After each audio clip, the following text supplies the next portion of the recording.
So you've decided to buy a business and you're at the part of the book where it tells you to make as many relationships with SBA lenders as you can. Well, I'm here to say that that's a complete and utter waste of time. What you need right now is information.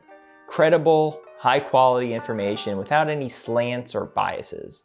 And in this video, I'm gonna lay out everything that you need to know about using an SBA loan to buy a business. We're talking personal guarantees, rates and terms, timelines, everything. The what am I not asking question that I get at the end of every one of my searcher calls. So stick around to the end for that.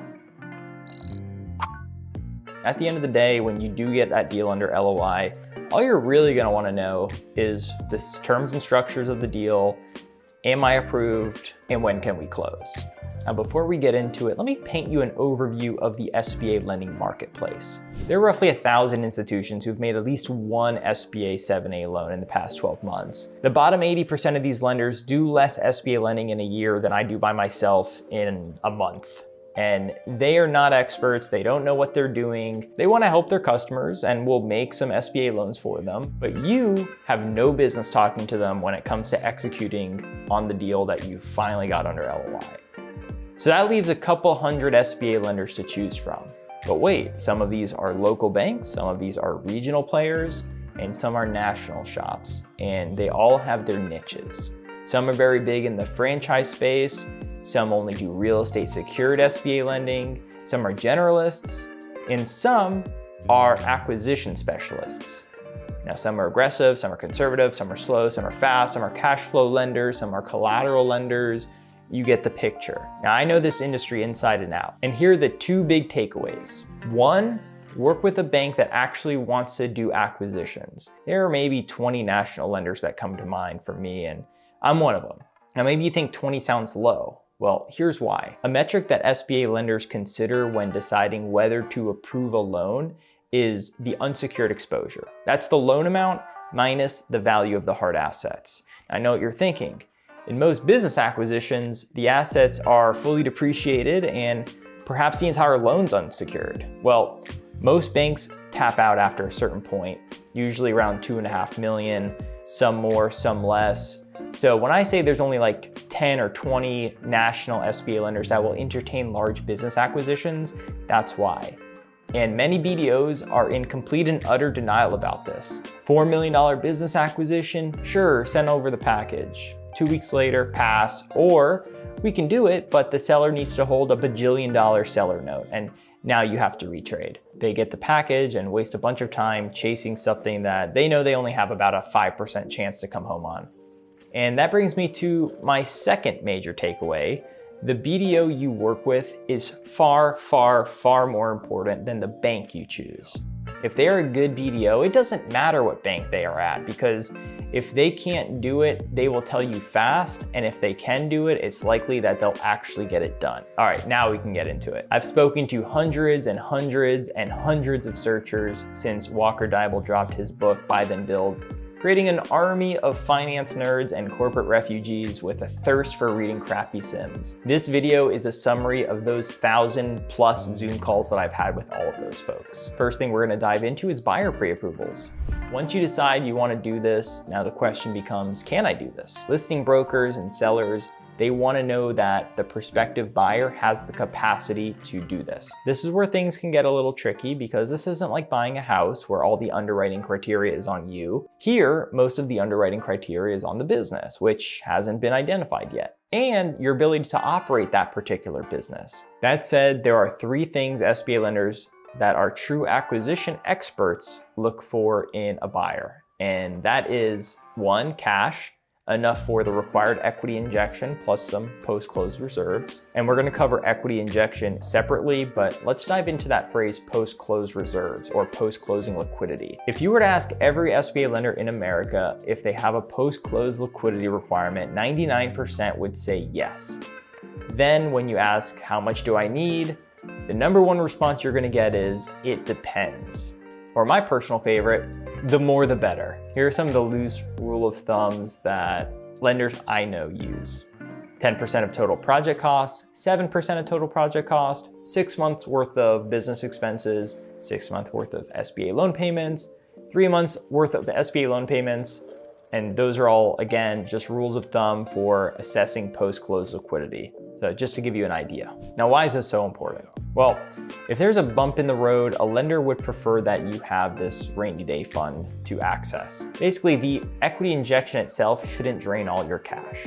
Okay, so that's the first thing we're looking for in a buyer. Number two is credit, a track record of paying your bills on time. The score itself doesn't matter.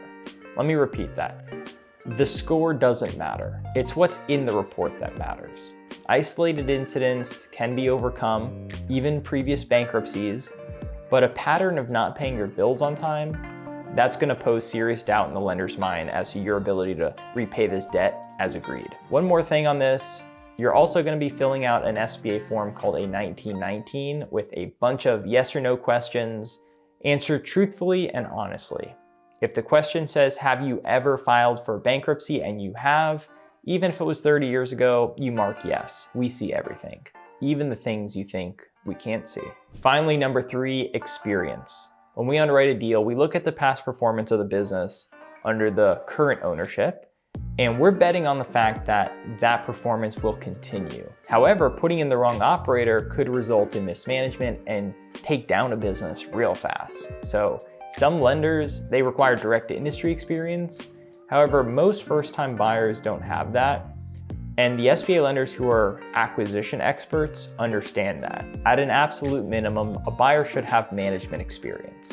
Experience managing people and experiencing finances. That's going to translate over to any business. But let's go a step further. Why this business? That's the question you will need to answer for the lender and for yourself. So yes, some SBA lenders will offer buyer pre-approvals, but they're in no way like a mortgage pre-approval. Until a business is identified, a lender can't even begin to make a credit decision. These are really just to confirm that you have the capacity and qualifications to buy a business and to help get your foot in the door with listing brokers. Now, in the beginning of this section, I mentioned that there are three things that SBA acquisition experts look for in a buyer. And that's key because you've got to work with a lender who can actually underwrite the success of an acquisition and not a lender who's just trying to minimize downside risk in the case of a default, because those lenders are looking for a fourth thing, and that is collateral. And chances are you don't have enough to secure a multi-million-dollar acquisition loan, but you don't actually need collateral to get a deal done if you work with the right lender. The SBA doesn't require SBA 7A loans to be fully secured by any means. Only really conservative banks do, and you simply don't have to work with them. Now that brings me to my next topic, collateral and PGs. The SBA requires anyone who owns 20% or more of the business to personally guarantee the loan. And you're trying to figure out ways around that. Let me just stop you there. No, if you create a holding company, that doesn't save you. Nothing will save you from the wrath of the SBA. Also, keep in mind, the SBA likes to treat spouses as one entity. So to that point, if you and your spouse together own 20% or more, but individually own less than 20%, you both must personally guarantee. And yes, it's a full unlimited personal guarantee, and it's there until the loan is paid off. In addition, the SBA requires you to pledge all available collateral until the loan is fully secured, or you've exhausted all of your collateral, whichever comes first.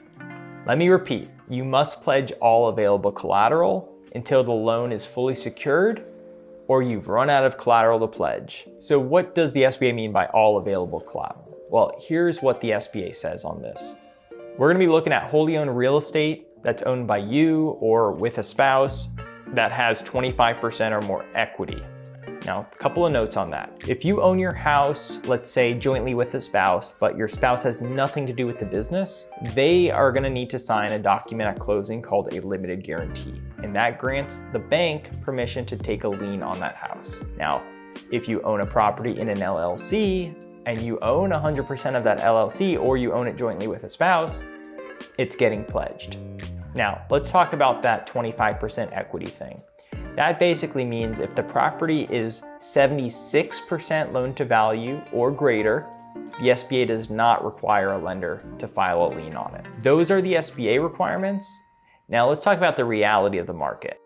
There are definitely a good amount of lenders using the SBA's minimum requirements, but there's also a good amount of banks that have what I like to call sticky fingers. And they'll take everything they can to be as secure as possible. I've seen it all. A second or third lien on a property that has minimum equity, your brokerage account. Some even make you put cash in a CD and file a security interest on that. So be careful out there. What I'm about to say is controversial, but only because I'm on my side of the table. I actually think getting a HELOC on your property is a smart move. Yes, it makes my loan as an SBA lender less secured, but I'm underwriting cash flow, not necessarily collateral. But keep in mind, not all banks think this way. But the reason I like it is because it allows you to tap into your home equity for additional liquidity. And remember how important post-close liquidity is to a lot of lenders. And the SBA lender was gonna file a lien there anyway, might as well get something out of it. But you have to get that HELOC in place before you apply for the SBA loan, because you don't want this to be viewed by your lender as you trying to shelter collateral from the SBA. By the way, even if the HELOC isn't drawn, the lien that the lender filed is still there. So if an SBA lender were to also file a lien, let's say in third position on the property, their rights are in third position after the first mortgage lender and the HELOC lender. Now, if you go to a bank with a ton of home equity and a fully undrawn HELOC, that bank may very well want that collateral and ask you to close that HELOC so that they can use that equity for the SBA loan. And that's why it's so important to arm yourself with the facts. Okay, number 3, seller financials. Now we're really getting into the crux of SBA lending.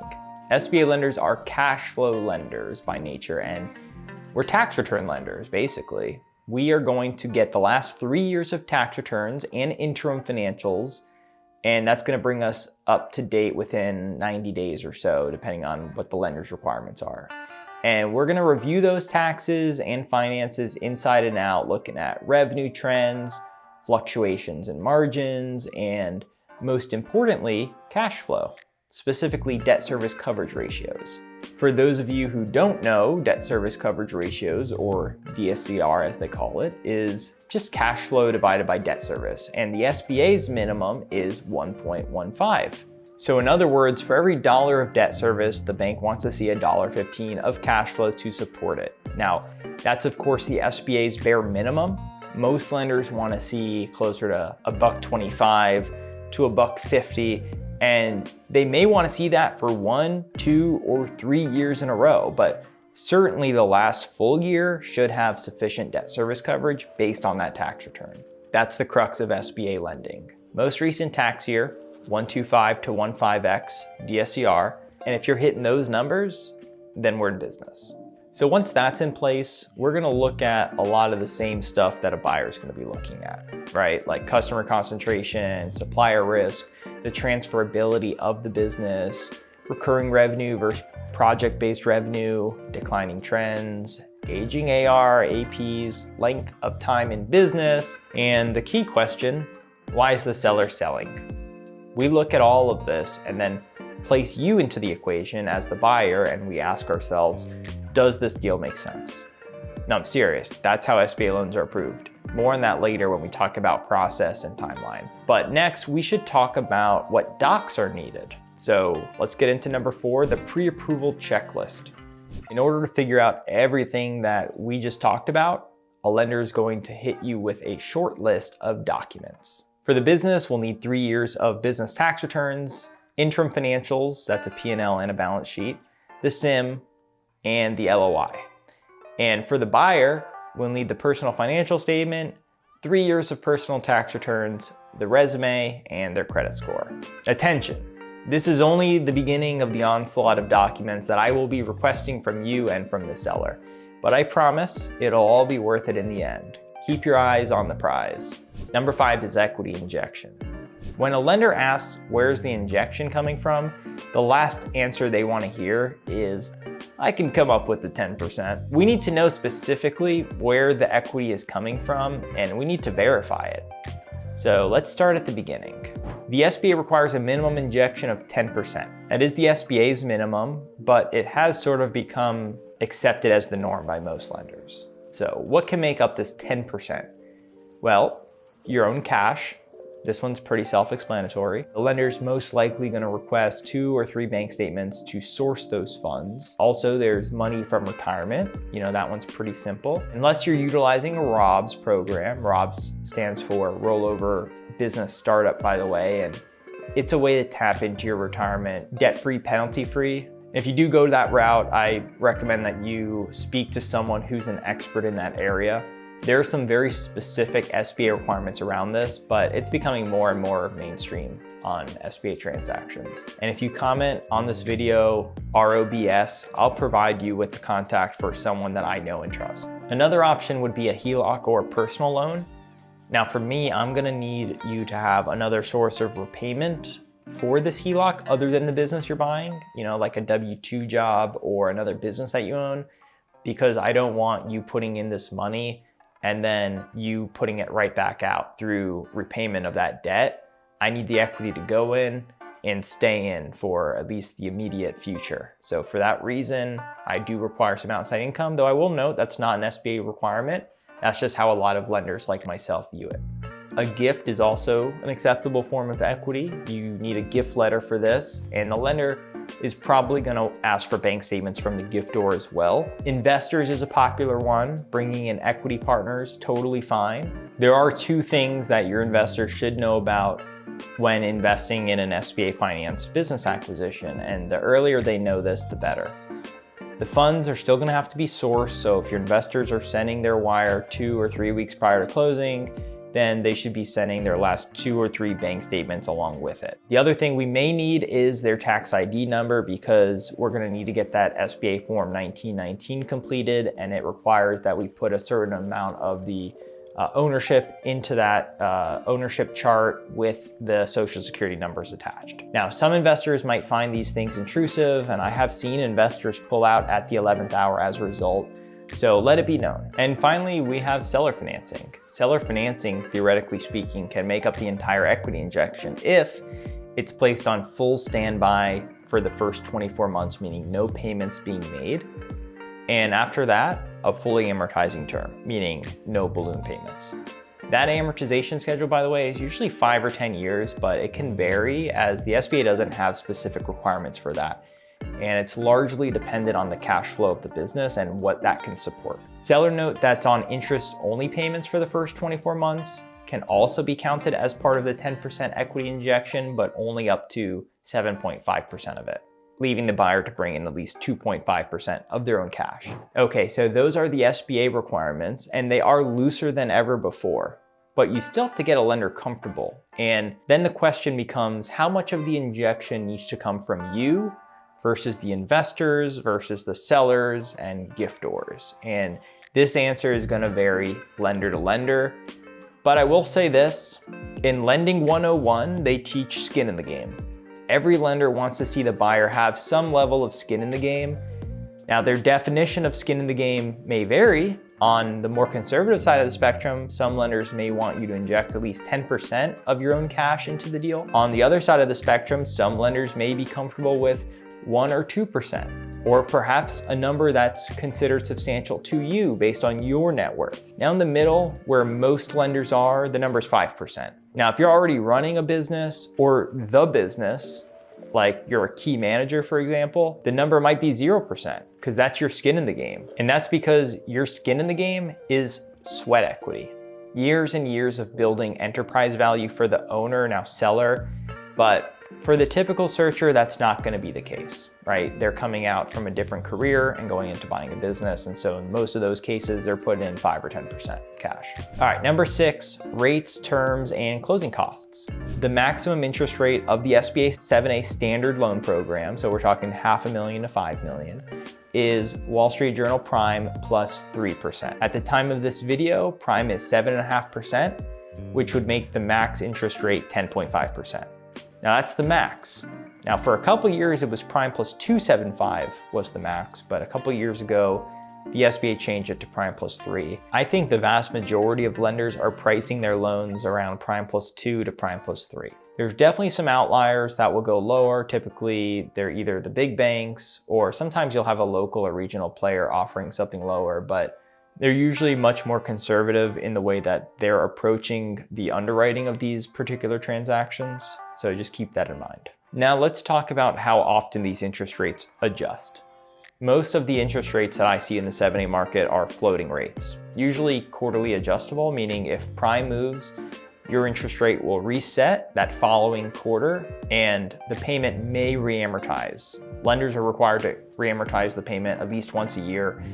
Some do it more often, some do it every time the rate resets. That's a lender by lender thing. Now, some lenders might offer an annual adjustment period for an interest rate. Some may fix it for 5 years, and some may even fix the rate for life. But those are typically going to be your big banks and more conservative banks that I mentioned earlier. The term for a business acquisition is always going to be 10 years. Fully amortizing, no balloon, no prepayment penalty. That's standard on all SBA loans with terms under 15 years. So you're free to pay it off whenever you'd like. Also, one other cool perk about SBA loans is there are no DSCR or retained earnings covenants that you'd find in many conventional financing options. It's pretty much covenant free. Now, the main fee in the 7(a) loan program is called the guarantee fee, and it goes to the SBA, and it's a big part of what funds this program. It's a calculation based on the loan amount, and there's different percentages for different tiers. In recent years, the SBA has offered some incentives for smaller loans, but in a normal year, the SBA guarantee fee, just to give you a simplistic calculation to use, just if you want to do it down and dirty, is 2.25% of the loan amount. That should get you within the ballpark. Now, I will say, since I'm recording this in fiscal year 2025, yes, they go by fiscal years, so this is going to be going through September 30th, 2025. There are no SBA guarantee fees for loans up to $1 million. All right, now aside from the guarantee fee, the lender also charges their own fee. It's usually called a packaging fee, and that's usually $2,500. The remainder of the closing costs are third-party costs such as the bank attorney, the business valuation, searches, lien filings, title, state fees, and anything else specific to your transaction. So the closing costs, the purchase price, and the working capital, that all goes into making up the total project cost, is what we call it. And the reason that's important is because your 10% equity injection is actually based on that number, not the purchase price. It's based on the total project cost. Speaking of working capital, number 7.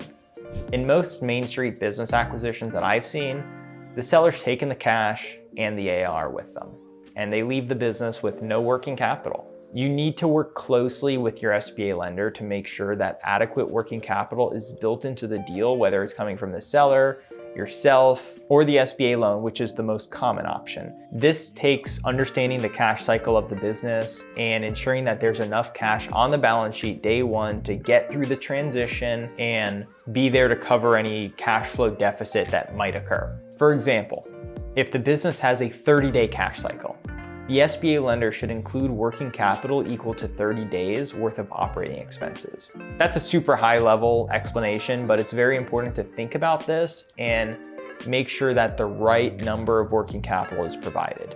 We can't include more than what you need, but we really shouldn't provide less. That's one of the most common reasons a small business struggles in year one. And honestly, many lenders get a little stingy with the working capital because they don't want to create the appearance that they are refunding the equity injection. Because the SBA has come down on us in the past for doing stuff like that. You're shooting yourself in the foot when you're not giving the borrower the working capital that it needs. Because it's so critical for that transition period. You just have to show the math and properly document why it's needed. So whether it's 5, 10, 15% of the project, you've got to put it in the loan and it's got to be accounted for. Some lenders may also include a line of credit along with the SBA term loan. These can be great bonuses for you to have. And then in some businesses with longer cash cycles, these are absolutely necessary. Number 8, add backs. Almost every business you come across will include add backs because why not? Brokers are hired to maximize the enterprise value of the business, and part of their process is asking the seller about different personal and non-recurring expenses in recent years, and they use that information to create restated financials as if those expenses were not there, instead dropping to the bottom line, which drives the valuation up. You get the idea. Now, You as the buyer have to parse through those add backs and figure out where to draw the line. I'll tell you how we do it on the SBA side, but first, let me just set the mood here. Deals with heavy add backs are looked down upon for several reasons, but that's a different video. I'm gonna keep it very practical today. And in order to be able to rely on an add back, we need to check 3 boxes. Number 1, pinpoint it on the tax return and the interim profit and loss statement. You see, a lot of sellers don't realize if it's not on the P&L, you can't add it back. They may have used company funds to pay for something, personal, but the accountant didn't put it on the tax return. And if that's the case, there's nothing to add back. Number 2, we must determine if it's actually an add back. As I was saying earlier, these brokers get hired to maximize enterprise value. And sometimes this results in them throwing everything up against the wall to see what sticks. I've seen it all.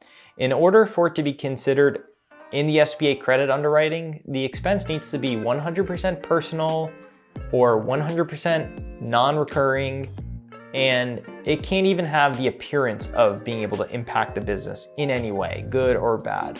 One example that comes to mind that doesn't work is an add back for SEO that didn't work.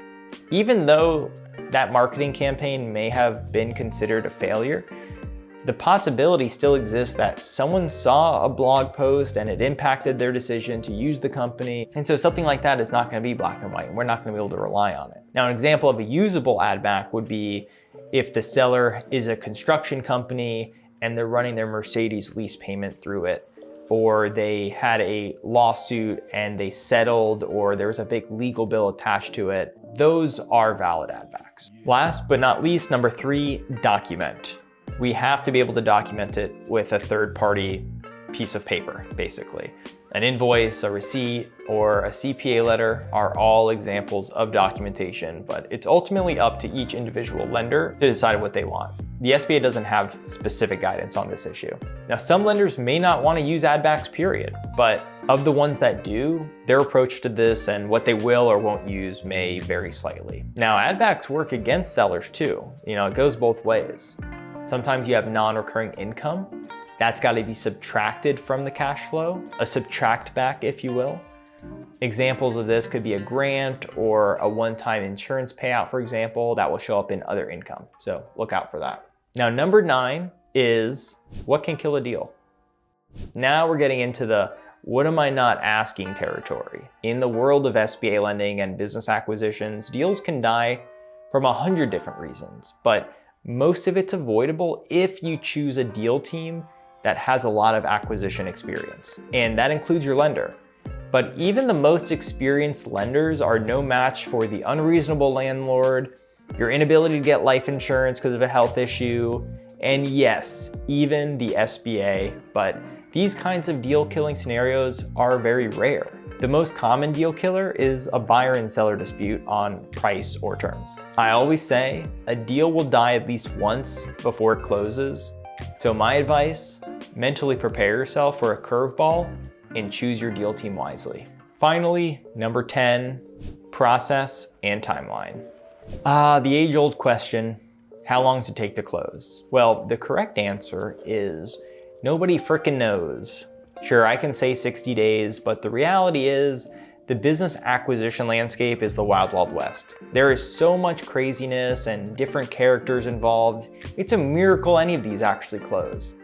But they do. The path to get there is different every time. I would say about 75% close within 60 to 90 days of a signed LOI, and that's not bad.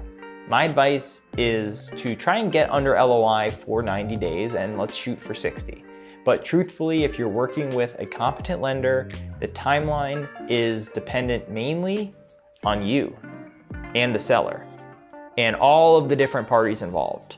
Allow me to peel back the curtain and give you a little look behind the scenes of an SBA acquisition loan. Think of it in 3 steps. Step 1 is pre-approval. This is the part of the process where the lender reviews those pre-approval documents we talked about earlier, structures the loan, reviews the cash flow, and get to the point where they either pass or decide to move forward and issue a term sheet outlining the rates, term, and structure. Now, in order to move to step 2, you must accept and sign the term sheet and provide the good faith deposit. The key here is understanding what kind of term sheet is this, because there are two, and they look exactly the same. One type of term sheet is a way for BDOs to quote unquote get the deal off the street and try their best to get the deal done. The other type of term sheet takes a couple extra days because the lender's really trying to understand the deal and they're vetting the deal internally with actual decision makers. These are gonna have higher approval rates and a less likelihood that the terms will change. And I prefer that type of term sheet. Beware of the former. How can you tell which are which? Well, your gut's gonna know. If you think to yourself, man, that term sheet came way too fast, or that felt too easy, like the BDO didn't really ask that many questions, run. Or at least ask the question, did the final decision maker review this? That brings us to step 2, the approval process. SBA loans are approved either by a credit officer, reviewing a credit memo, and approving the loan themselves, or the loan gets approved by a committee. Most of the time it depends on the size of the loan. Also note there's 2 types of loan committees. The old school standing weekly committee where a bunch of old dudes sit around a long wooden table talking about the deal for 20 minutes and then bring it to a vote. You know, they only meet on Thursdays, and if your deal is underwritten on Friday, you gotta wait a week for the committee to meet again. It's the worst. And then you have the more informal committee, which will review a deal on an ad hoc basis and approve it via email.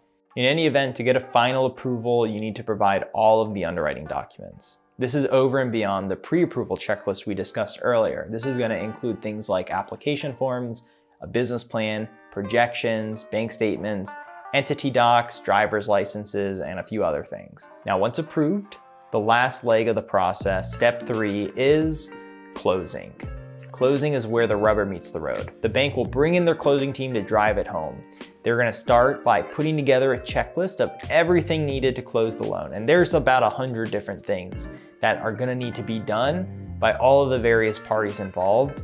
But your focus is gonna be on that chunk of the checklist that is for you and the seller. And that checklist might be closer to 30 or 40 items. And these are gonna include things like business and life insurances, entity documents, landlord documents, buy-sell agreement documents, and other documents. Finally, once you've completed that checklist, the bank's gonna put another set of eyes on all the documents to make sure everything is done in accordance with all of the SBA requirements and regulations.